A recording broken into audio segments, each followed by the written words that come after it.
ইজতেমা মাঠে নিহত 4 হত্যাকাণ্ডে জড়িত কাউকে ছাড় নয় জানালেন স্বরাষ্ট্র উপদেষ্টা। ইজতেমা ময়দান সহ আশেপাশের 3 কিলোমিটার এলাকায় 144 ধারা জারি। ইজতেমা ময়দান ছাড়ছেন মুসল্লিরা এবং দূষণ রোধে টাস্ক ফোর্স গঠন হয়েছে জানালেন পরিবেশ উপদেষ্টা। অভিনন্দন ভোরের পাতার মধ্যরাতের সংবাদে, সাথে আছি মৌমিতা মৌ। শুনছিলেন সংবাদ শিরোনাম, এবার বিস্তারিত।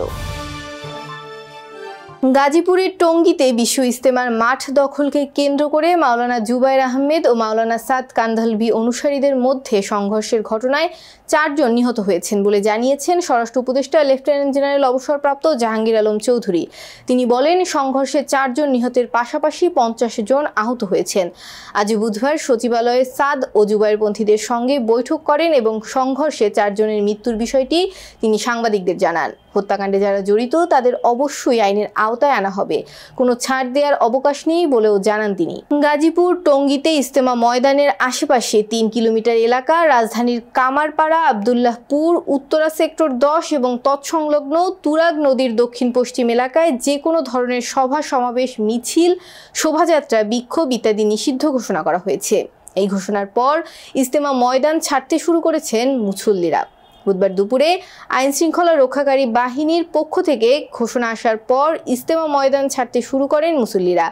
তাদের শামিয়ানা কাঁধে নিয়ে বাস, ব্যক্তিগত গাড়ি ও পিকআপে করে কিংবা পায়ে হেঁটে নিজ নিজ গন্তব্যের উদ্দেশ্যে রওনা হতে দেখা গেছে।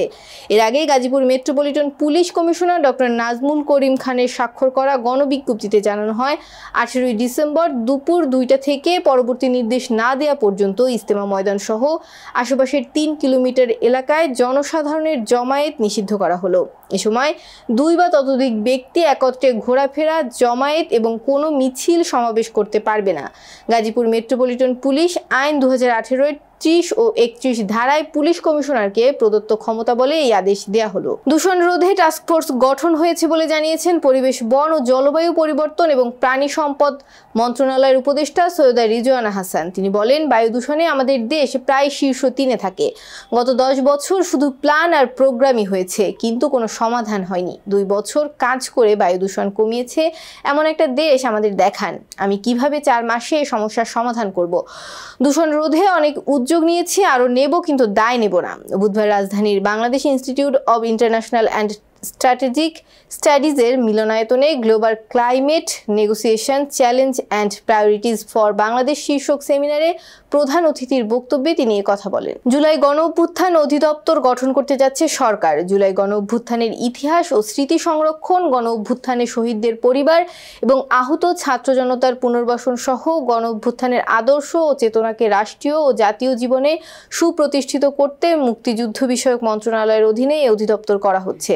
বুধবার মুক্তিযুদ্ধ বিষয়ক মন্ত্রণালয়ের উপদেষ্টা ফারুকী আজমের সভাপতিত্বে মন্ত্রণালয়ের সভাকক্ষে জুলাই গণ অভ্যুত্থান অধিদপ্তর প্রতিষ্ঠায় আন্তঃমন্ত্রণালয়ের এক সভা অনুষ্ঠিত হয়। মুক্তিযুদ্ধ মন্ত্রণালয়ের এক বিজ্ঞপ্তিতে এই তথ্য জানানো হয়। প্রাথমিক শিক্ষক সমিতির জাতীয়করণকৃত প্রাথমিক বিদ্যালয়ের শিক্ষকদের টাইম স্কেল সংক্রান্ত বিধির বিপরীতে অর্থ মন্ত্রণালয়ের 12/8/2020 তারিখের অবৈধ প্রজ্ঞাপন বাতিলের দাবির সাথে একাত্ম প্রকাশ করে সংবাদ সম্মেলনের আয়োজন করেছে জাতীয় নাগরিক কমিটি।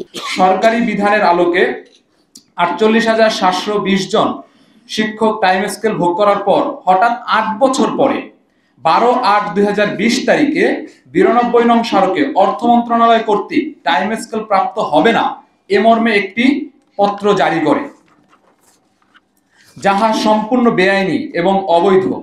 অর্থ মন্ত্রণালয় 21/1/2014 তারিখে স্মারকে নির্ধারিত বেতন স্কেল অনুযায়ী প্রচলিত বিধিবিধান গ্রহণপূর্বক ওই বিষয়ে প্রয়োজনীয় ব্যবস্থা গ্রহণ করা যেতে পারে গণশিক্ষা মন্ত্রণালয়কে এ বিষয়ে জানানো হয়েছিল। সেই প্রেক্ষিতে প্রাথমিক ও গণশিক্ষা মন্ত্রণালয় কর্তৃক 2014 সালে একটি পরিপত্র জারি করা হয়, যাতে টাইম স্কেলের বিষয়ে সুস্পষ্ট নির্দেশনা রয়েছে। উল্লেখ্য, জাতীয় বেতন স্কেল 2015-এর পূর্ব পর্যন্ত 8, 12, 15 বছর পূর্তিতে টাইম স্কেল প্রদানের বিষয়টি প্রচলিত ছিল।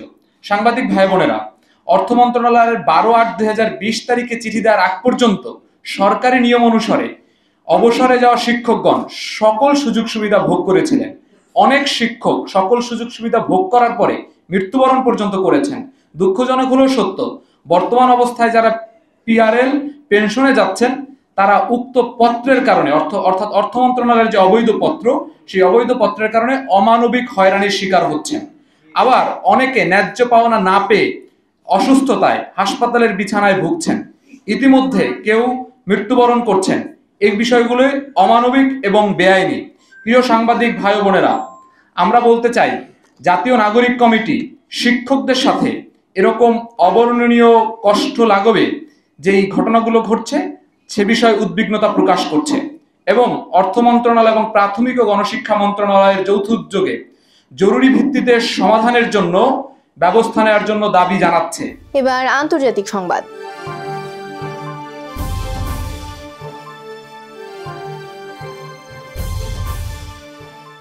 ডোনাল্ড ট্রাম্প দ্বিতীয়বার নির্বাচিত হয়ে প্রেসিডেন্ট হওয়ার পর প্রথম সংবাদ সম্মেলনে অংশ নিয়েছেন। 6 সপ্তাহের নীরবতা ভেঙে তিনি 1 ঘন্টার বেশি সময় ধরে সাংবাদিকদের সঙ্গে নানা বিষয়ে কথা বলেন। বিস্তারিত থাকছে ডেস্ক রিপোর্টে। ডোনাল্ড ট্রাম্প দ্বিতীয়বার নির্বাচিত হয়ে প্রেসিডেন্ট হওয়ার পর প্রথম সংবাদ সম্মেলনে অংশ নিয়েছেন। 6 সপ্তাহের নীরবতা ভেঙে তিনি 1 ঘন্টারও বেশি সময় ধরে সাংবাদিকদের সঙ্গে নানা বিষয়ে কথা বলেন। দ্বিতীয় মেয়াদে তিনি একটি ভিন্ন অভিজ্ঞতা অনুভব করেছেন উল্লেখ করে ট্রাম্প বলেন, প্রথমবার সবাই আমার বিরুদ্ধে লড়াই করেছিল, এবার সবাই আমার বন্ধু হতে চায়। আমি বুঝতে পারছি না আমার ব্যক্তিত্ব কি বদলে গেছে নাকি অন্য কিছু ঘটেছে। সোমবার সংবাদ মাধ্যম CNN এর এক প্রতিবেদনে নবনির্বাচিত মার্কিন প্রেসিডেন্টের সংবাদ সম্মেলনের কথা জানা যায়। সংবাদ সম্মেলনে ট্রাম্প বলেন, বিদেশি নেতারা তাকে অভিনন্দন জানাতে আসছেন আর বড় বড় কর্পোরেট প্রতিষ্ঠানের সিইওরা তার সঙ্গে দেখা করার জন্য ছুটে আসছেন। তার মতে এটি তার অবস্থান এবং নেতৃত্বের প্রতি তাদের আগ্রহ পোষণ।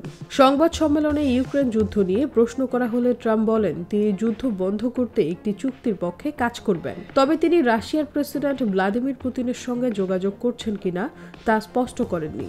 একইভাবে ইরানের সামরিক হামলা নিয়ে কোনো সুনির্দিষ্ট বক্তব্য করা থেকে বিরত থাকেন, তবে তিনি স্বীকার করেন ওয়াশিংটনের নীতিমালা এবং প্রশাসনিক জটিলতার সঙ্গে তিনি এখন অনেক বেশি অভ্যস্ত। এবার বিনোদনের সংবাদ।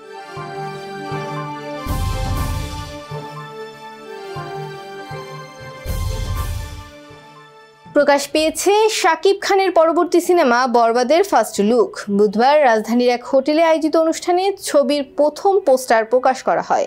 পোস্টার উন্মোচনের পর শাকিব খান বলেন, একটা সময় বলেছিলাম আমাদের ছবি আন্তর্জাতিকভাবে মুক্তি পাবে হলিউড বলিউডের সঙ্গে। এখন আমাদের সিনেমা বিশ্বের 7টি মহাদেশে প্রদর্শিত হয়। এর আগে প্রিয়তমা ছবির ভালোবাসা পেয়েছি, তুফান তুলেছি, তবে বরবাদ সবকিছুকে ছাড়িয়ে যাবে। খুব শীঘ্রই আমাদের ছবি 100 বা 200 কোটির ক্লাবে জায়গা করে নেবে। শাকিব খান জানালেন, সিনেমার গল্প শোনানোর জন্য নির্মাতাকে 15 মিনিট সময় দিয়েছিলেন তিনি। গল্পটা শুনে তার ভীষণ পছন্দ হয়, যে কারণে এই সিনেমার কাজ করার সিদ্ধান্ত নেন। এবার খেলাধুলার সংবাদ। সবশেষ 2018 সালে ওয়েস্ট ইন্ডিজের বিপক্ষে টি20 সিরিজ জিতেছিল বাংলাদেশ। 6 বছর পর আবারও সিরিজ জিতল টিম টাইগার্স। বুধবার সেন্ট ভিনসেন্টে এক ম্যাচ বাকি থাকতেই সিরিজ নিজেদের করে নিয়েছে লিটন দাসরা। লো স্কোরিং ম্যাচটির চিত্রপটই পাল্টে দিয়েছিলেন শামীম হোসেন। 17 বলে 35 রান করেন টাইগার এই ব্যাটার। ম্যাচ শেষে অধিনায়ক লিটন দাসও প্রশংসা করলেন শামীম পাটোয়ারির। এমনকি এমন জয়ের পর পুরো বাংলাদেশের মানুষ খুশি বলেও দাবি করলেন টাইগার এই অধিনায়ক। সংবাদ শেষ করার আগেই সুনামগুলো আরেকবার। ইজতেমা মাঠে নিহত 4 হত্যাকাণ্ডে জড়িত কাউকে ছাড় নয় জানালেন স্বরাষ্ট্র উপদেষ্টা। ইজতেমা ময়দান সহ আশেপাশের 3 কিলোমিটার এলাকায় 144 ধারা জারি। ইজতেমা ময়দান ছাড়ছেন মুসল্লিরা এবং দূষণ রোধে টাস্কফোর্স গঠন হয়েছে জানালেন পরিবেশ উপদেষ্টা। এই ছিল আজকের ভোরের পাতার মধ্যরাতের সংবাদ। সারা দেশের সর্বশেষ আপডেট পেতে চোখ রাখুন ভোরের পাতায়। ধন্যবাদ।